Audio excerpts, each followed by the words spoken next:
Assalamualaikum warahmatullahi wabarakatuh. Perkenalkan, nama saya Citra Amalia, NPM 19 14 15 10 71. Saya mahasiswi jurusan Kehutanan Fakultas Pertanian Universitas Lampung. Pada kesempatan kali ini, saya akan menjelaskan tentang perilaku sosial harimau Sumatera dengan nama ilmiah Panthera tigris sumatrae di Taman Marga Satwa Ragunan. Pada pendahuluan, saya akan membahas 4 topik. Yang pertama tentang harimau Sumatera, yang kedua perilaku satwa, yang ketiga habitat harimau Sumatera, dan yang terakhir perilaku sosial. Harimau Sumatera adalah salah satu hewan yang memiliki perawatan sulit dan sangat rawan akan kematian. Yang kedua, perilaku satwa.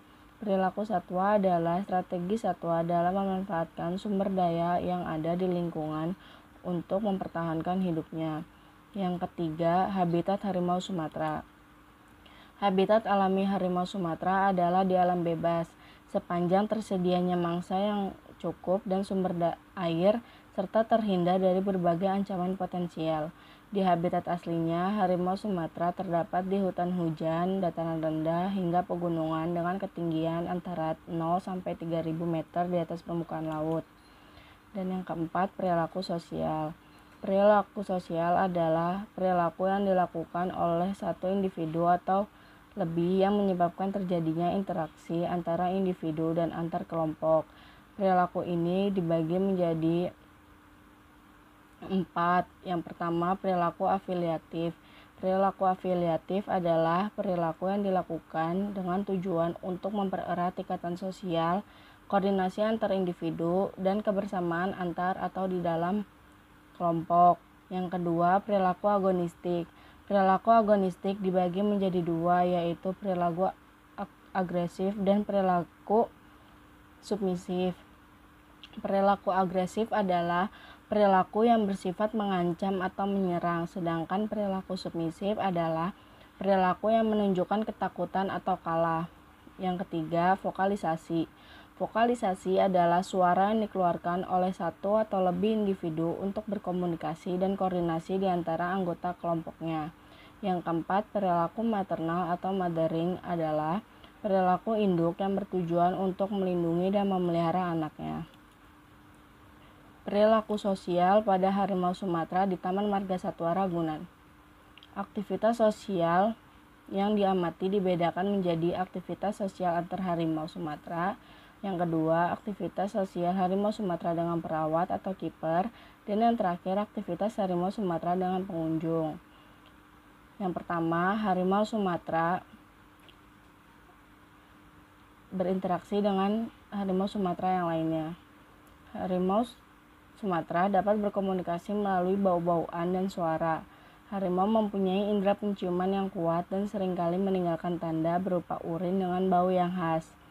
Tanda tersebut berfungsi sebagai penanda jalan, penanda wilayah kekuasaan, atau sebagai alat komunikasi informasi yang lebih spesifik seperti identitas individu, periode waktu individu harimau lewat pada areal tertentu, dan penanda estrus pada harimau betina.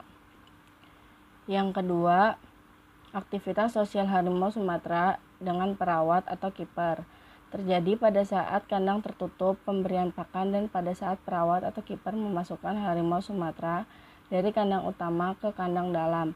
Begitu juga pada saat mengeluarkan harimau Sumatera dari kandang dalam ke kandang utama. Pada saat pembersihan kandang, respon perilakunya adalah harimau Sumatera akan terlihat berjalan bolak-balik di dalam kandang dalam atau nahok karena ada aktivitas pembersihan kandang. Dan yang ketiga, perilaku sosial harimau Sumatera dengan pengunjung. Aktivitas sosial harimau Sumatera dengan pengunjung hampir tidak ada karena jarak antara harimau Sumatera dengan pengunjung cukup jauh. Harimau Sumatera yang berada di kandang luar atau peragaan maupun yang berada di kandang dalam atau kandang tidur juga melakukan seruan vokalisasi atau growling agar diketahui keberadaannya di lokasi tersebut. Faktor yang mempengaruhi perilaku sosial.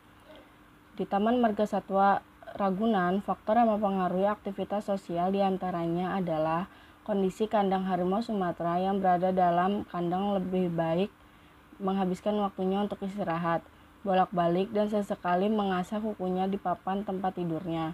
Hal ini sangat berbeda sekali dengan harimau Sumatera di habitat alaminya, sehingga akan menyebabkan perubahan aktivitas harian harimau Sumatera. Demikian presentasi yang dapat saya sampaikan. Apabila ada kesalahan dan kekurangan dalam penyampaiannya, saya mohon maaf. Akhir kata, wabillahi taufiq wal hidayah. Wassalamualaikum warahmatullahi wabarakatuh. Dadah.